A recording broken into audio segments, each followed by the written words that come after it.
When someone who's used to running from love starts to feel it, really feel it, something powerful begins to happen inside of them. It's not peace they feel at first, it's chaos. Because for the avoidant, love doesn't just open the heart, it threatens everything they've built to survive, the walls, the independence, the control, the illusion of safety. All of it begins to shake. And that's when you know they're catching feelings, but fighting them. You see, there's a divine tension that exists in every human soul, the battle between the desire to connect and the fear of being seen. For the avoidant, this battle is louder. When they start to care, they pull away, not because they don't feel, but because they feel too much. The moment you touch their heart, it exposes the wounds they've buried for years, and their mind screams, don't let them in, you'll get hurt again. But love, real love, doesn't back down when fear appears. It doesn't demand, it doesn't chase, it stands still. Like truth, it invites. It doesn't force. It whispers, I'm here when you're ready. That kind of love begins to melt the armor because it's not the words that break through their fear. It's the energy of presence, the strength of peace, the unwavering sense that you will not become their parent, their fixer, or their savior. You will remain yourself, and love will remain free. When an avoidant starts to fight their feelings, it's not rejection. It's transformation. Their old self is dying. The self that learned love was danger, that closeness meant loss of power. But here's the truth. Love is not loss. Love is not control. Love is expansion. It's the universe asking them to become bigger than their wounds, to step into a story that isn't about running or hiding, but about healing. And if you are the one witnessing this battle, understand, your power is not in making them love you faster. Your power is in embodying what love feels like. Consistency, patience, strength with conditions. That's what teaches a guarded soul that love is safe. Because when you hold your center, you stop being another storm in their world and start becoming the calm after it. So when they pull away, when they act cold, when they seem distant, don't see that as a sign of disinterest. See it as a soul trembling before transformation. They are fighting the urge to surrender to love, because surrender feels like death to the ego, but it's resurrection for the heart. Every time they fight their feelings, they are standing at the doorway of healing, and one day they'll realize love wasn't the threat, it was the medicine, and the one who stayed grounded, who didn't chase, who didn't give up. You weren't their rescuer. You were their mirror. You reminded them of who they were before the walls went up, so hold your peace. Stand in your worth. Let your love speak through your energy, not your effort. Because the truth is, when an avoidant starts to fight their feelings, they're not running from you. They're running toward who they're meant to become.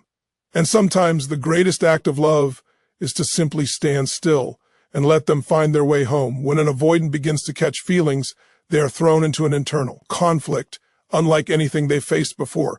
Deep down, their heart begins to awaken, stirring emotions that feel both magnetic and terrifying. They want to move closer, to feel the connection, to allow themselves to be seen, but the moment they sense that emotional gravity, their entire nervous system sounds the alarm. The attraction becomes a battlefield. Desire pulls them in, but fear pushes them away.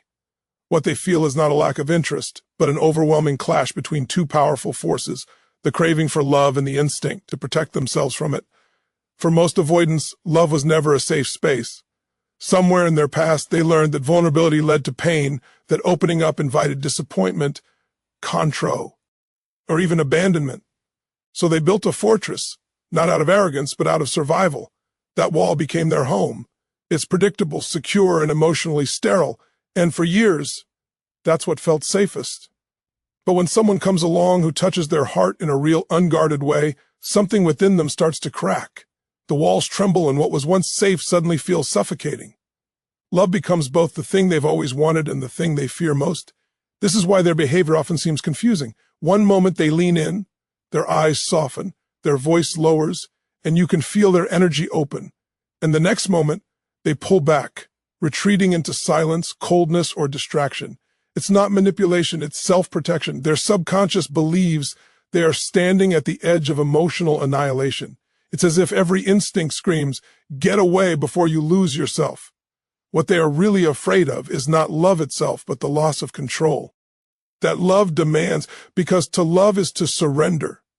It's to let go of the illusion that you can manage every outcome, that you can protect your heart from ever being hurt again. And for the avoidant, control is their lifeline. It's what keeps them feeling safe in a world that has betrayed them before.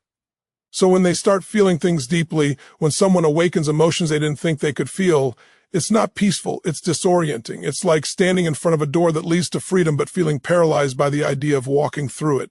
Inside this emotional conflict, there's also shame. The avoidant knows they're pushing away someone who's trying to love them, and part of them hates that they can just be normal.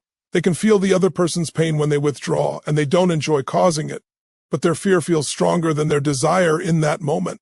The survival pattern takes over, convincing them that distance equals safety. What they don. Tia realizes that the distance they create also deepens their loneliness, that by avoiding pain, they're avoiding love too. At the same time, their heart doesn't stop feeling. In fact, the more they try to suppress the emotion, the stronger it becomes. They'll think about the person they're avoiding. They'll replay moments of connection in their mind, feeling the pull, even while trying to resist it. This is where the inner war reaches its peak. The tug-of-war between a heart that longs to open and a mind that insists it's dangerous. If you could see inside their heart during this time, you'd see a soul on fire, burning with desire but trapped by fear. Every message they don't send, every phone call they ignore, every wall they reinforce is not a sign of disinterest, but a desperate attempt to control something that feels too powerful to handle. They're terrified that if they let go, they'll lose themselves in love, not realizing that love is the only thing capable of returning them to themselves. So when an avoidant is catching feelings but fighting them, they are standing at a sacred crossroads. One path leads back to the comfort of distance, where they can remain safe but empty. The other leads toward vulnerability, where love demands surrender but offers transformation. It's a spiritual battle disguised as emotional resistance, a war between the wounded self that wants protection and the higher self that craves connection. And in that tension lies their greatest opportunity for growth, healing, and ultimately freedom. When an avoidant begins to feel drawn toward intimacy, it doesn't look like the romantic connection most people expect. It's not effortless or easy. It's a storm disguised as stillness. Deep inside, they feel a magnetic pull toward closeness, but that pull triggers an equally powerful instinct to retreat. The moment someone starts to matter, the old fears rise. What if I lose myself again? What if they see too much? What if love becko? Miscontrol. The desire for connection doesn't disappear. It just gets buried beneath 1,000 protective reflexes. What looks like disinterest is often longing, hidden under fear. An avoidant person experiences intimacy as both a need and a threat. When they meet someone who reaches into their emotional core, something begins to awaken, a warmth they haven't felt in years. They start to crave that feeling of being seen, of being accepted without performance. But as soon as that closeness deepens, an alarm sounds within them. The same emotional space that feels fulfilling also feels dangerous. Their mind starts whispering stories of past betrayals, manipulations, or abandonments. Every time they've let someone close before, it came with a price. One they promised themselves they'd never pay again, so they withdraw, not because they want distance, but because distance feels like control. When they step back, they can breathe. They can think. They can feel safe again. But what you don't realize is that safety bought through distance also robs them of connection. They want to be loved, but on their own terms, where they can still manage how much they give and how much they risk. It's a love filtered through fear, a love that stays behind glass, visible but unreachable. And yet the heart doesn't follow those rules. The heart keeps pulling. It doesn't care about past programming or emotional logic. When someone resonates with them on a soul level, when their presence feels peaceful instead of demanding, it starts to crack the walls they built so carefully. That's why avoidants often find themselves thinking about that person when they least expect it. In quiet moments, memories resurface.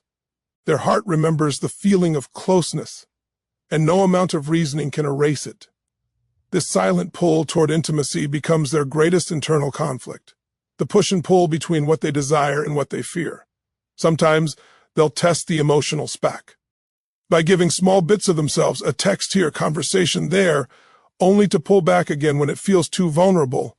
They might share something personal, then quickly change the subject. They might show affection in fleeting moments, then disappear for days. To the other person, it can feel inconsistent or confusing, but inside the avoidant's mind, it's a battle for equilibrium. They are learning to trust the feeling of closeness without losing their sense of self. Every small step forward feels like walking on emotional glass. The truth is, what they are really craving isn't just physical closeness, it's emotional safety.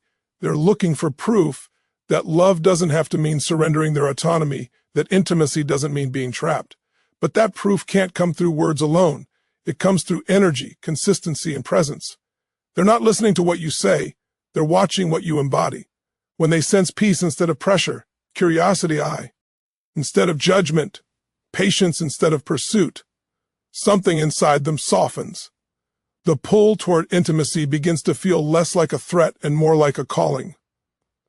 This silent craving for connection is sacred because it represents the moment their heart begins to wake up.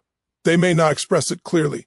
They might act cold, distant, or emotionally unavailable. But behind that mask, their soul is stirring.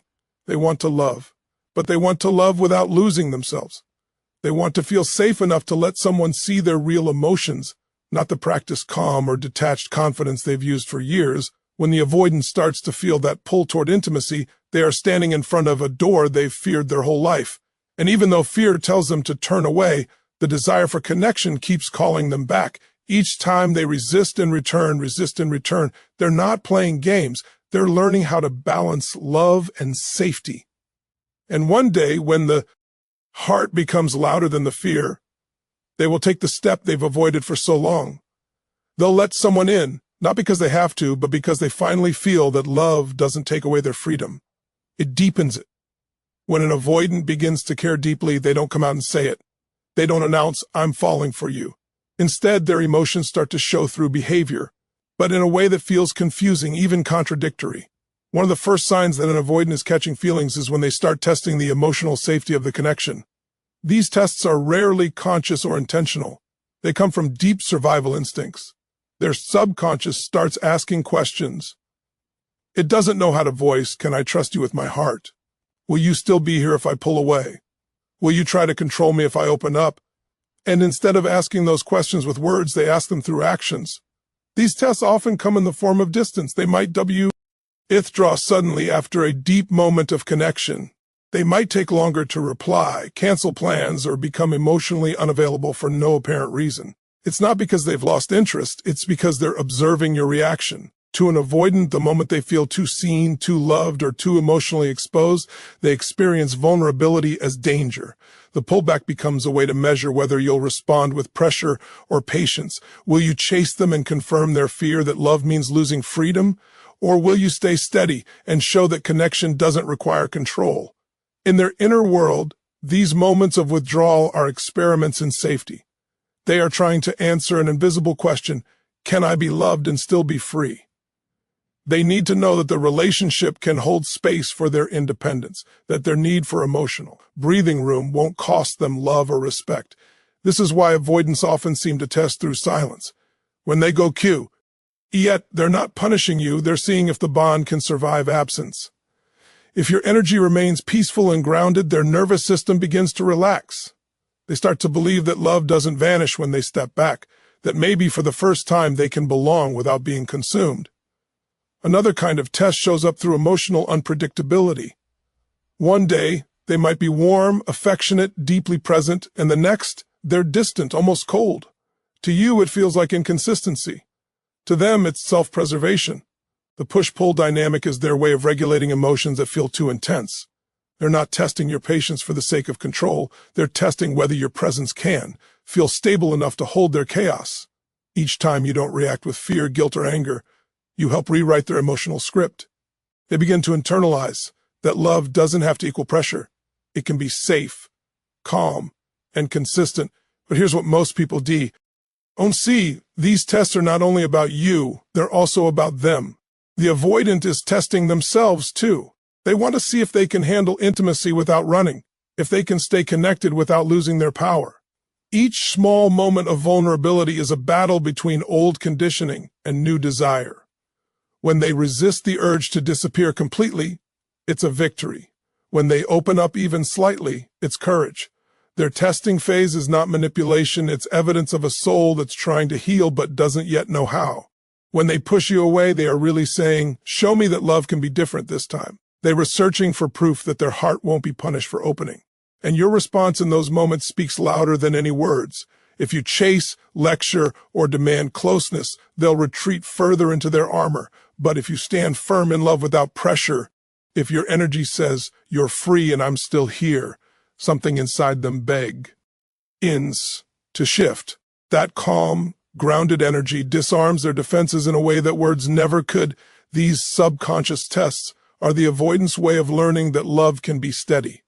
They are not games, they are cries for reassurance expressed through distance. The avoidant doesn't know how to ask for safety directly, so they recreate the conditions that once hurt them to see if the outcome can finally be different. If met with calm presence, those tests start to dissolve. The walls begin to crack. They start to believe that maybe connection doesn't have to cost them freedom, and that belief, fragile at first but real, becomes the first doorway through which their heart begins to trust again. When an avoidant begins to fall for someone, what unfolds inside them isn't simple affection. It's an emotional battlefield. Their heart and their past start fighting for dominance. The heart wants to open, to trust, to give, but the past steps in like an old guardian, whispering warnings. Don't do it. Remember what happened last time. Remember how it felt when you let someone in and they left. The love they feel becomes tangled in old wounds, and instead of flowing freely, it collides with layers of defense that have been years in the making. This is the point where they begin to feel torn between who they were and who they're being called to become. The battle between old wounds and new love is one of the most painful experiences for an avoidant because it exposes how deeply they've been shaped by their past. Many avoidants grew up in environments where vulnerability was either ignored or punished, where love was inconsistent, conditional, or manipulative. Over time, they learned that closeness equals risk, that emotions lead to chaos, and that the safest person to rely on is themselves. So when love arrives in a healthy form, steady, present, unthreatening, it doesn't feel safe, it feels unfamiliar. And the unfamiliar to their nervous system feels dangerous. So they resist. They pull back, not because the love isn't real, but because it's realer than they've ever known. The presence of genuine affection exposes how much pain still lives inside them.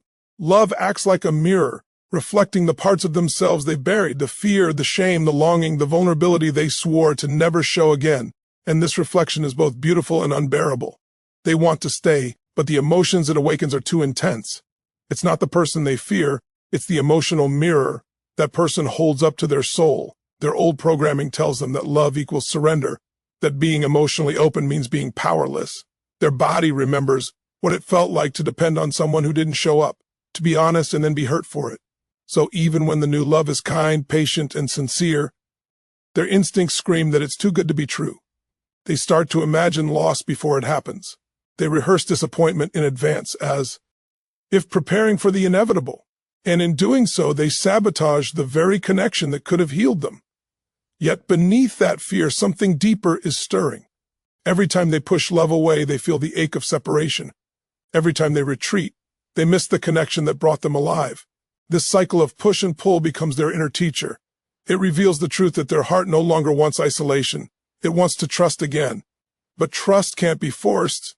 It must be rebuilt moment by moment. The avoidant has to learn that love doesn't have to mean loss. That connection can exist without control. And that opening up doesn't erase their independence.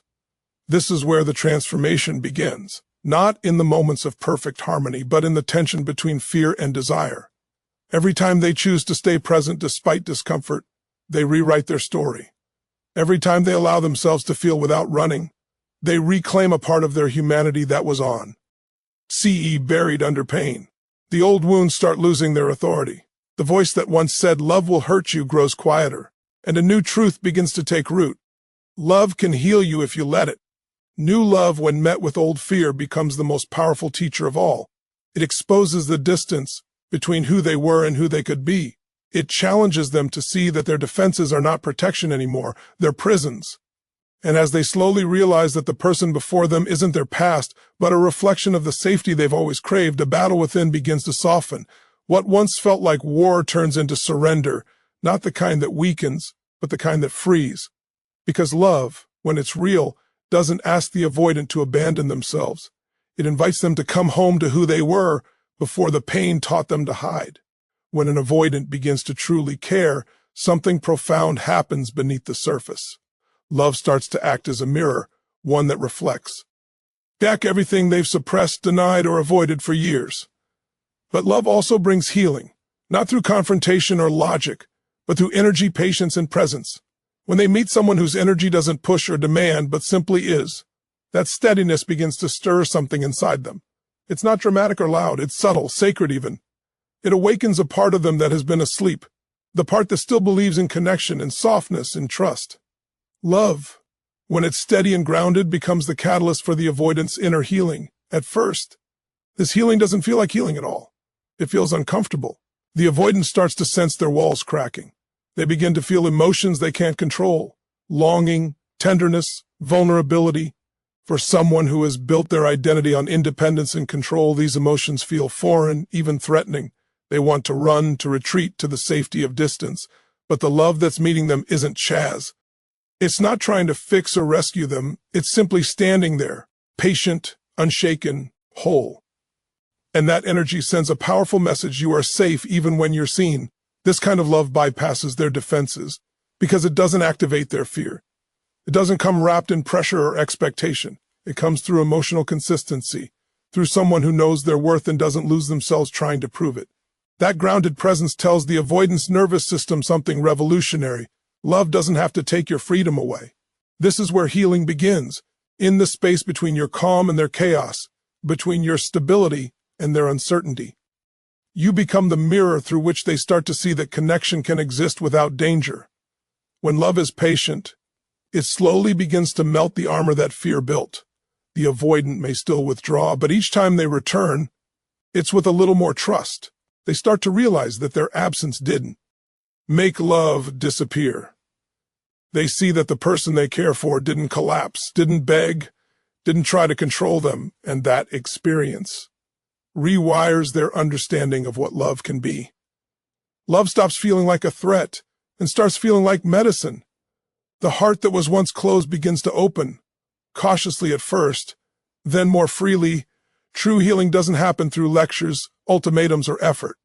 It happens in stillness, in the energy that says, I don't need you to be ready for me to love you calmly.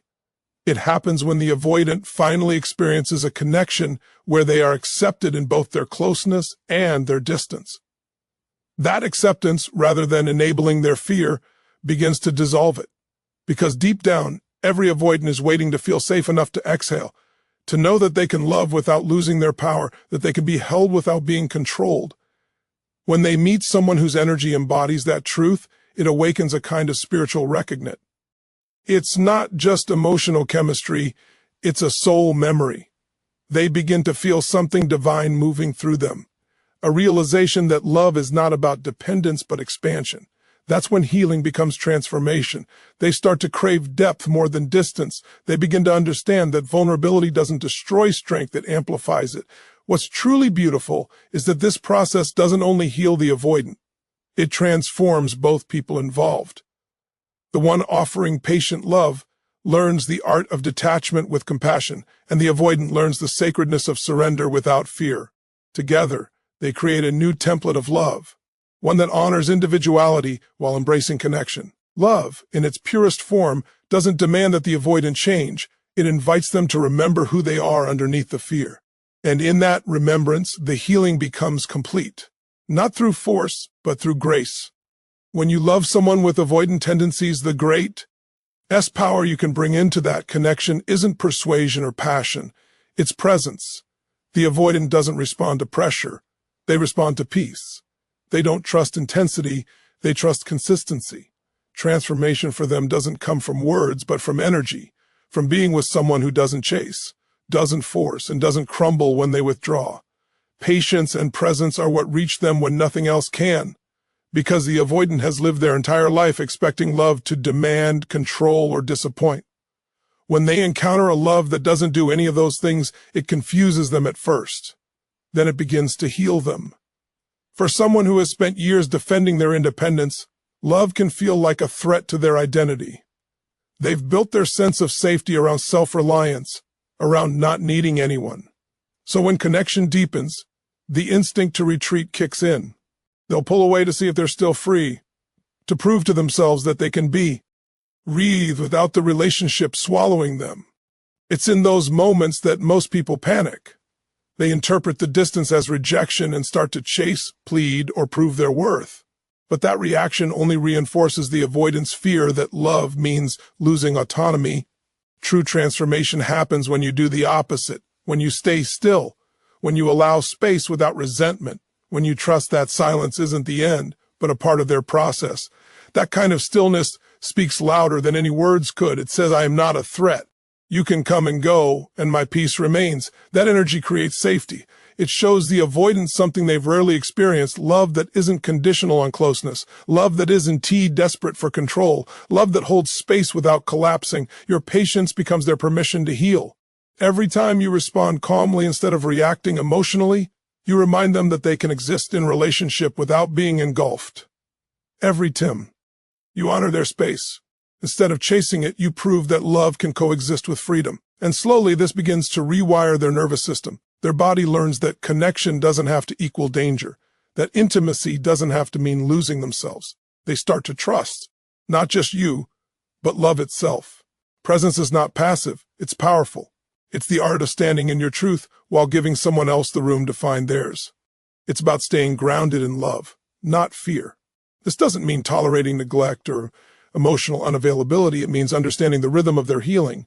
An avoidant doesn't need to be pushed to change. They need to feel safe enough to choose it. And when they finally experience love that doesn't try to control them, they begin to lower their guard naturally. It's not that they suddenly become secure overnight, but they begin to test less, fear less, and trust more. There's something divine about this kind of love. It's not transactional. It's transformative. It mirrors the energy of unconditional acceptance, a quiet strength that says, I don't need you to be perfect to be worthy of love. That presence doesn't just soothe their fear, it calls forth their higher self. It shows them what love looks like when it's not mixed with control, guilt, or fear. And that experience becomes a catalyst for their awakening. As the avoidant begins to soften, they start to realize that the love they feared losing themselves in is actually what brings them back to life. They start to crave the peace they once ran from. Your stillness becomes the mirror through which they see their own potential to love without walls. The transformation that follows isn't forced, it's chosen. And that choice is the most powerful one a guarded heart can make. Because when love meets patience, fear has nowhere left to hide. It dissolves. And in its place, something far greater emerges, a love rooted not in control, but in freedom. In the end, love is not about fixing or chasing, it's about awakening. The avoidance journey isn't one of rejection, but of rediscovery. When fear begins to fade and the heart finally opens, what remains is truth. That real love doesn't imprison, it liberates. It doesn't take power away, it restores it. So if you've ever loved someone who runs from closeness, remember your calm, your patience, your presence are the medicine that heals what fear once ruled. Thank you for listening, for showing up with an open heart, and for daring to understand love at a deeper level. Stay grounded, stay loving, and until next time, take care and keep growing.